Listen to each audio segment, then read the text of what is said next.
Haleluya. Haleluya. Haleluya. Amen. Ndashima Imana cyane kuba nongeye kuboneka ahangaha kugira ngo tuganire ijambo ry'Imana. Banyita Ndayishimiye David. Niza ahangaha narangije 2013. Naherukaga era ahangaha 2014. Urumva abenshi ntago banzi. Ni bande banyibuka? Ni bakeya. Haleluya. Turashima Imana cyane rero. Nari mbakumbuye cyane. Ubona abantu benshi ni bashyashya ntago babasha kunyibuka ntabwo twabasha kumenyana. Rero nkaba niga mu wa 4 medicine, akaba ari ikintu cyo nshimira Imana. Reka rero tuganire ijambo ry'Imana. Umuntu wa piano nadufashe agabanyeho gato. Ongezaho gake. Okay. Kadusome ijambo ry'Imana turi busange muri Yohana igice cya 3 umurongo wa 16. Abantu benshi bararizi. Yohana igice cya 3 umurongo wa 16.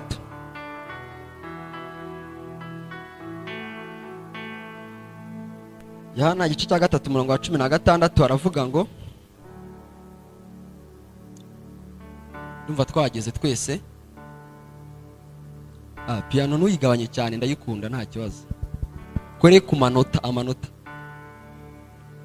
Aravuga ngo kuko Imana yakunze abari mu isi cyane, byatumye itanga umwana wayo w'ikinege, kugira ngo umwizera wese atarimbuka, ahubwo ahabwe ubugingo buhoraho, cyangwa ahabwe ubuzima buhoraho. Reka wenda masubiremo, ariko wenda mu Cyongereza baravuga ngo for God so loved the world, sibyo? Ariko ikintu nshaka gukosora gatoya, nuza gusoma izindi Bibiliya zose zitari Ikinyarwanda, ntago bavuga ngo kuko Imana yakunze abari mu isi. Baravuga ngo kuko Imana yakunze isi, byatumye itanga umwana wayo kugira ngo umwizera. Imana yakunze isi, ahubwo itanga umwana wayo yakirwa n'umuntu uri kuri yasi. Dusome itangira igice cya mbere guhera ku murongo wa mbere kugeza ku wa 3. Itangiriro igice cya mbere guhera ku murongo wa mbere kugeza ku wa 3. Abantu bose mo baranyumva n'abari inyuma? Nimwe muranyumva? Imana ibabumugisha. Aravuga ngo itangira igice cya mbere umurongo wa mbere kugeza ku wa 3. Mbere na mbere Imana yaremye ijuru n'isi. Isi yari itagira ishusho, yariho ubusa busa. Umwijima wari hejuru y'umuhengeri.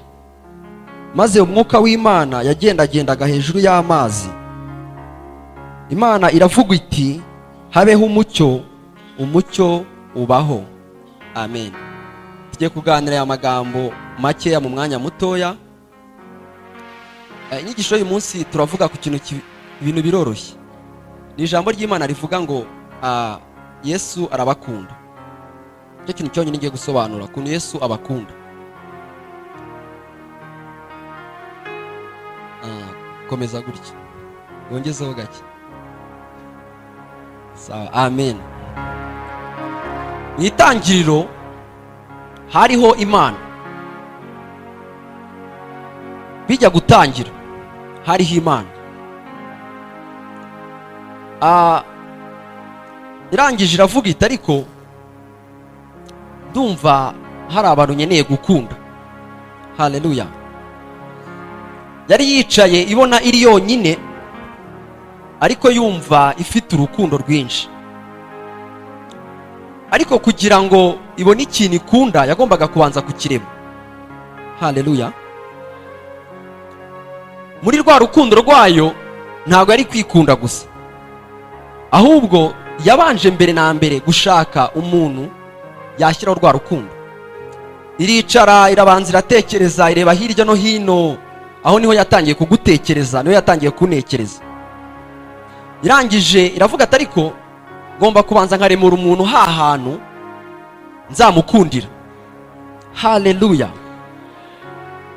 Ijambo ry'Imana twasomye riratubwira ngo kuko Imana yakunze isi, mu Cyongereza niko bavuga, byatumye itanga umwana wayo kugira ngo umwizera wese adapfa ahubwo abone ubuzima, ubugingo, ubuzima bw'iteka ryose. Haleluya. Ibi bintu bya Yesu Kristo ntago ari twebwe bigiye gutangiriraho. Aka gakiza iyo tukavuga ntago ari ubuzima bwo kwakira Yesu Kristo gusa warangiza ukicara bikarangira. Haleluya. Ubuzima bw'iteka ryose ntago ari ikintu uzatangira kubaho umunsi wapfuye. Ubuzima bw'iteka ryose ni ikintu ugomba kwakira ukiri ku isi. Nuva ku isi utagifite, nuzuka ntago ari uzakibona. Haleluya. Kuko ubuzima bw'iteka ryose ariyo kado Imana yatanze kubera ukuntu ikunda abantu, ntago ari ikintu bakira umunsi bazutse, ni ikintu bakira bakiri ku isi. Nta nubwo ari n'ikintu bategereza yuko bazuka kugira ngo batangire kukibaho. Ni ikintu utangira kubaho ukiri ku isi kikagushyigikira. Haleluya. Ijambo ry'Imana riratubwira ngo aka kantu kajyaga kansetse. Haleluya. Ngo twarapfuye. Urimo uragenda mu nzira ugahora n'umuntu akakubwira ngo warapfuye. Mimi tuvugana, urimo avugana n'umuntu wapfuye. Haleluya. Buriya iyo umuntu akiri muri segonderi aba yumva ari uriho, cyane cyane mu wa kabiri no mu wa gatanu. Umuntu aba yumva ari we musitari wa mbere, aba yumva ari we Mana y'isi. Haleluya. Arangiza ukabimbwira nge niga mu wa kabiri ngo narapfuye na Haleluya. Oya, ibintu biroroshye, n'Imana izabikubwira. Kuko muzaba muhagararanye gutya murebana. Irangije rero mu gitabo cy'ubugingo, kambyoroshye, iyo bavuze ubugingo ni life, ni ubuzima. Noneho Imana iri mu gitabo cy'ubuzima. Nirangiza ikubwire ngo nturimo. Muri make izajya kureba mu gitabo cy'abantu bariho. Nirangiza ikurebe ivuge ngo I'm sorry kutariho, kandi bimo muravugana. Haleluya. Kuko gupfa ntago ari ukubura. Gupfa nabwo ni ubuzima, ariko n'ubuzima bwononekaye. Haleluya. Ushobora kuba ufite telefone yawe irimo irakora, ikora ariko yapfuye, yaka ariko ipfuye. Rero iyo tuvuze ubuzima bw'Imana, iyo tuvuze igitabo cy'ubugingo, ni igitabo cy'abantu bariho. Abantu Imana yita yuko bariho ni abantu bafite bwa buzima yatanze bigitangira. Ikintu cyose ubonye kidafite bwa buzima ikibara nkaho kitariho. Kandi Imana ikurema ku isi. Haleluya. Ijambo ry'Imana twasomye ajya nshaka gusobanuraho neza aka gakiza n'impamvu tugakeneye mu buzima bwacu bwa buri munsi. Reka mbibiri ibanga. Ntabwo ukeneye Yesu Kristo waje gusenga hano gusa. Niba uwo Yesu Kristo ari Yesu ugufasha waje gusenga, uwo ntuzamwemere. Uzi impamvu? Nuko ahangaha hariho umara igihe gitoya. Ahangaha se mu cyumweru cyose amuhamara iminota ingahe? Si iminota 30 yonyine ngira ngo? Bara iminota umara ahangaha. Yesu Kristo rero tumarana iminota 30 ku munsi, niba ari n'isaha hano baterana, tukamarana isaha yonyine muri iyi nzu, asigaye andi masaha 23 nkirwariza. Uwo mumwigumanire. Haleluya. Rero aka gakiza ntago ari ikintu baza guserebura ahangaha mu nzu y'Imana ngo abe ariho bishimira gusa. Ni ikintu wakira kikagushyigikira mu buzima bwawe bwose. Haleluya. Haleluya. Reka mbasone iki kintu. Kubera icyo ukeneye Yesu Kristo, kuki ukeneye buno buzima. Mbere Yohana igice cya 3 umurongo wa 16 byo mu isezerano rishya byo muri iki gihe cyacu haravuga ngo kuko Imana yakunze isi byatumye itanga umwana wayo kugira ngo umwizera. Haleluya. Ariko mu itangiriro bigitangira siko byari bimeze. bitangira bivuga ngo nubwo atari ko byanditswe ariko muri niko bishatse kuvuga, kuko Imana yakunze isi yatumye itanga umuntu wayo kugira ngo umwizera atarimbuka. Kambisobanure neza, mbere bigitangira ntabwo ari Yesu waje ku isi, ni Adamu wari uri ku isi. Yesu yaje kuzanira ubuzima isi, atari we wa mbere ubitangiye. Umuntu wa mbere wabanje gutumwa ku isi kuzana ubuzima bw'Imana ni Adamu.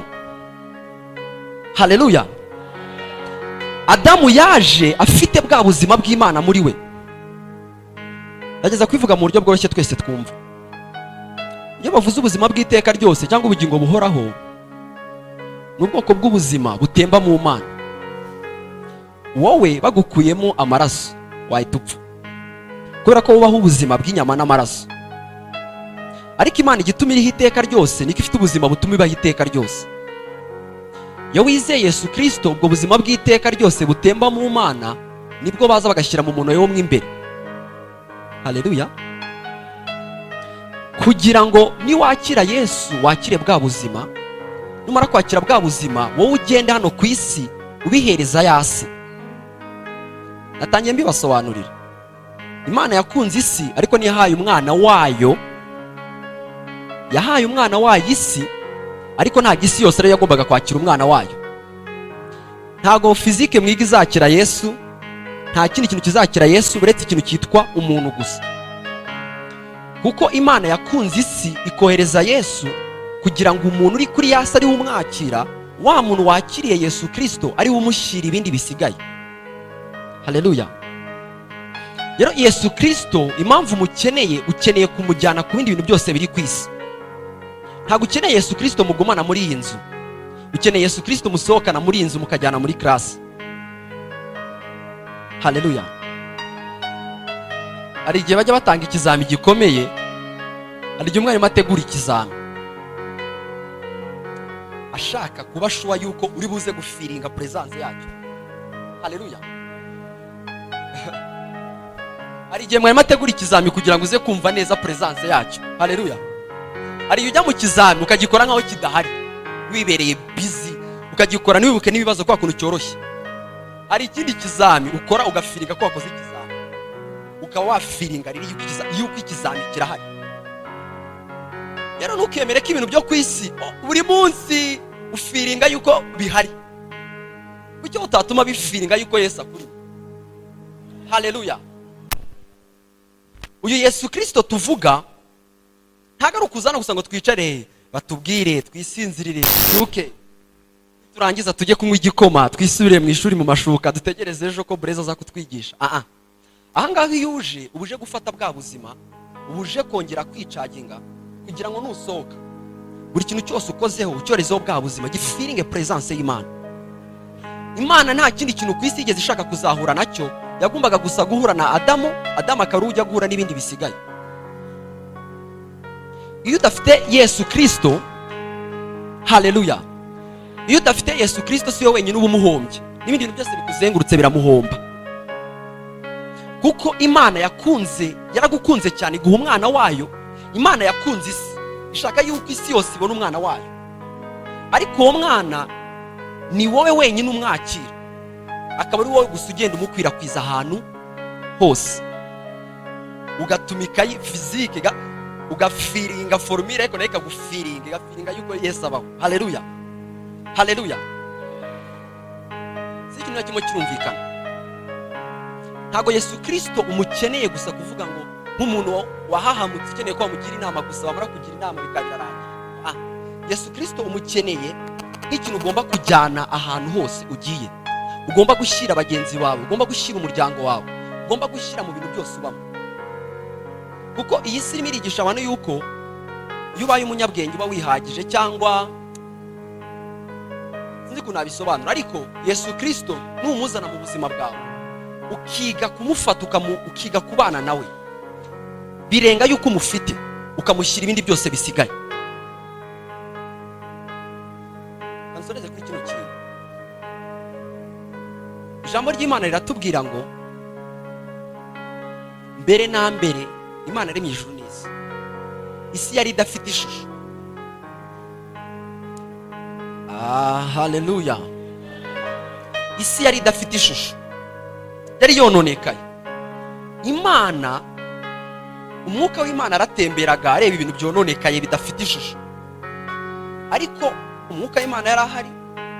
Imana ivuga ijambo ryayo, siyo ndirimbo baturirimbiye. Ijambo ryayo ritangira gukiza isi. Isi yari idafite umucyo, isi yari imeze nabi. Muze gusoma, yari ikeneye agakiza isi yonyine, nta muntu uri. Isi yari ikeneye agakiza. Haleluya. Isi yari yononekaye ikeneye agakiza.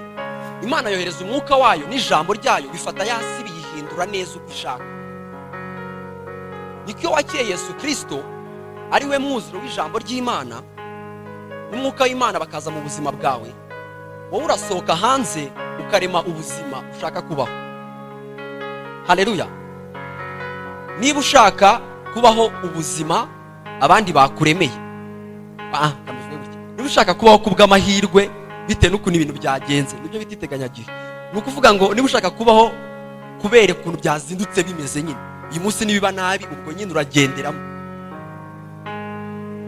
ntufate Yesu. Ariko niba ushaka kubaho ubuzima waremye, ndabizi biragoye ariko uzabyumva. Niba ushaka kubaho ubuzima wowe uzarema, formule iroroshye. Imana yaguhaye Yesu Kristo n'umwana n'umwuka wayo, kugira ngo nk'uko mbere na mbere Imana yaremye isi ikayihereza ishusho ishaka, nawe hamwe na Yesu Kristo kurimo n'umwuka wera uhereza ubuzima bwawe icyerekezo ushaka. Haleluya. Kuba Yesu agukunda bivuga yuko yaguhaye ubushobozi bwo kugira ngo ugubwe neza. Haleluya. Ijambo ry'uyu munsi riroroshye n'iryo ngiryo, ntago rigoye.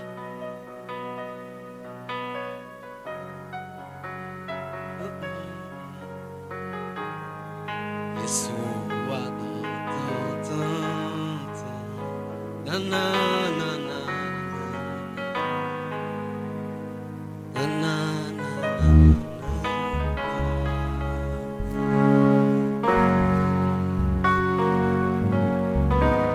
Yesu warampfiriye, Yesu warampfiriye, n'ibyanjye wasize, doruko bagushize, urabo baguzi. Haleluya.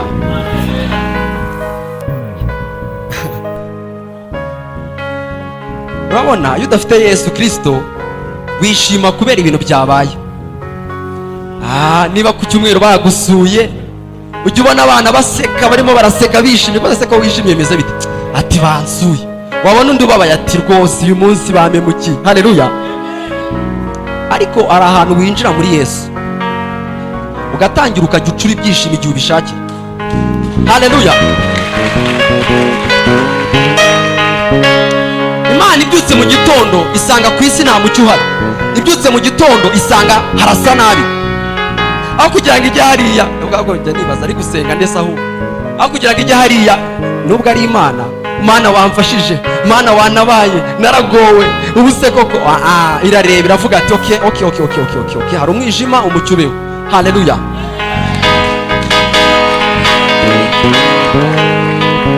Kuko Imana yakunze isi byatumye itanga umwana wayo kugira ngo umwizera wese yakire bwa buzima.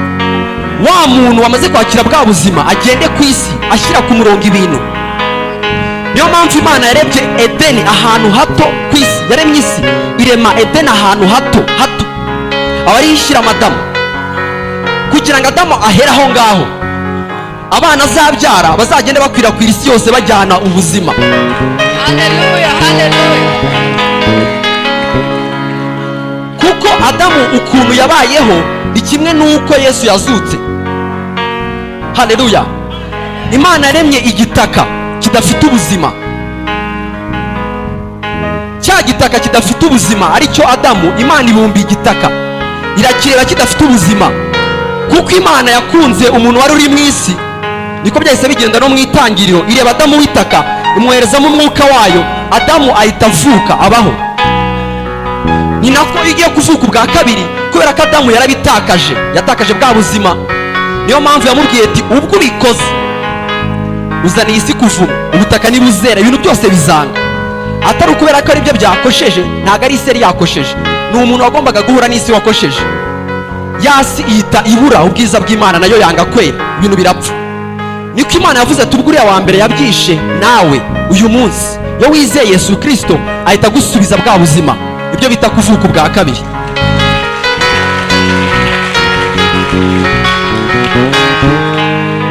Uvuka bwa mbere wavutse ubyawe n'ababyeyi bawe, ariko kuvuka ubwa kabiri ni ukuvuka ubyawe n'umwuka w'Imana nk'uko Yesu Kristo yavutse. Adamu yavutse nta mugore uhari, nta n'umugabo uhari, Adamu kubera umwuka w'Imana. Niko uyu munsi wavutse ubyaye n'umugore n'umugabo, ariko uvuka ubwa mbere. Kuvuka ubwa kabiri ni ukuvuka nk'uko Adamu wa mbere yavutse, ugahita winjira ahantu udakora nk'ibyo umugore n'umugabo babyara, aho ugatangira gukora nk'ibyo Imana ibyara. Haleluya! Nubwo butumwa, kuko Imana yakunze abari mu isi, yabahaye Yesu. Niba udafite Yesu uzabaho ubuzima isi guhitiyemo, ariko n'ufite Yesu uzategeka isi kure mu buzima ushaka.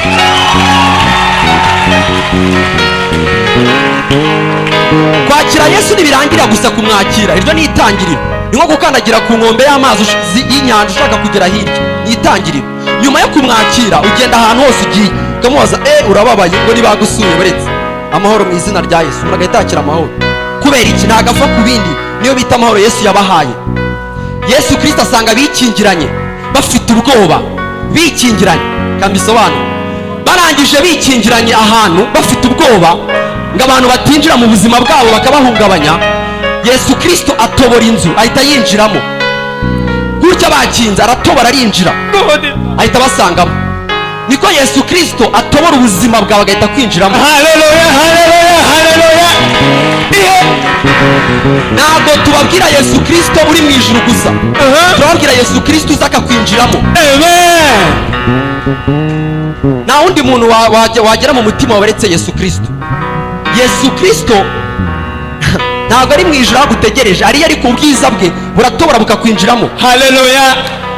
Si wowe ugomba gusanga Yesu mu ijuru, ni ugomba kugusanga ku isi akakujyana mu ijuru. I receive. Yatuma bayoba bodiba. Reka rero dusenge ibi ngibi.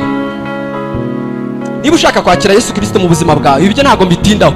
Abantu bazi ngo twinginge, ari igihe twinginga abantu bakagira ngo niko ari ibintu byashaje. Mujya mubona we baravuga yawurute igura 800, ariko ugasanga ahantu yawurute 200, ji y'inyange 100 ubuze. Abarakavuga ati ibyo barabitwingingira ni ibya make. Impamvu tubyingingira abantu nuko Yesu yaradukunze araza tujyamo kugira ngo natwe tumubashyire. Numwakira ibyo nibyo bibaho. Niba ushaka kwakira Yesu uzamure ikiganza cyawe dusengane.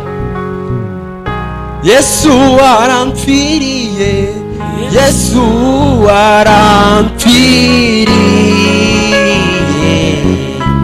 n'ibyaha wasize,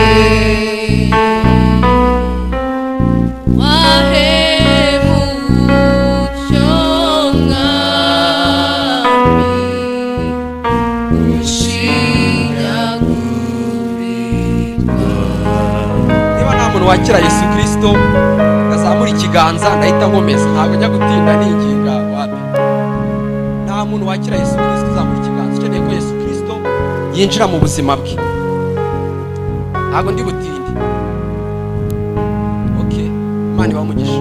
Ushaka gusengera abandi, urifuza ko Yesu Kristo arushaho kukumurikira no kukwigisha, waramwakiriye ariko hari ikintu wumvaga kibura mu buzima bwawe, hari ubuzima wifuza yuko buremeka, ariko haguruke dusengane.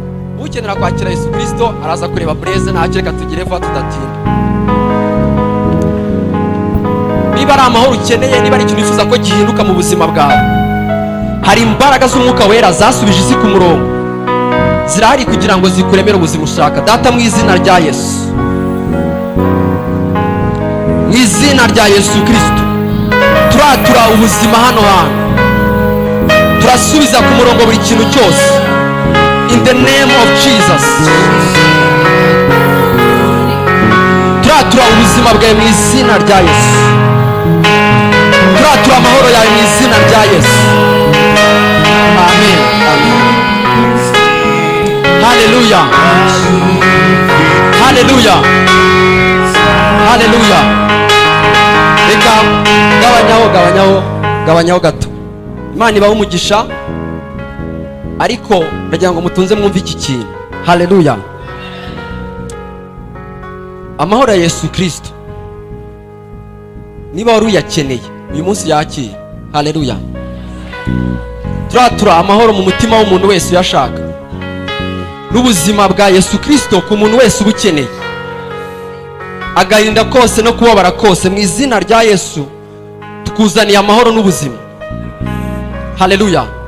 Niba wumvaga nta muntu ugukunda, nta muntu ukwitaye, hari umuntu wita Yesu wahisemo gutura muri wowe. Uwo niwe twatuye mu buzima bwawe.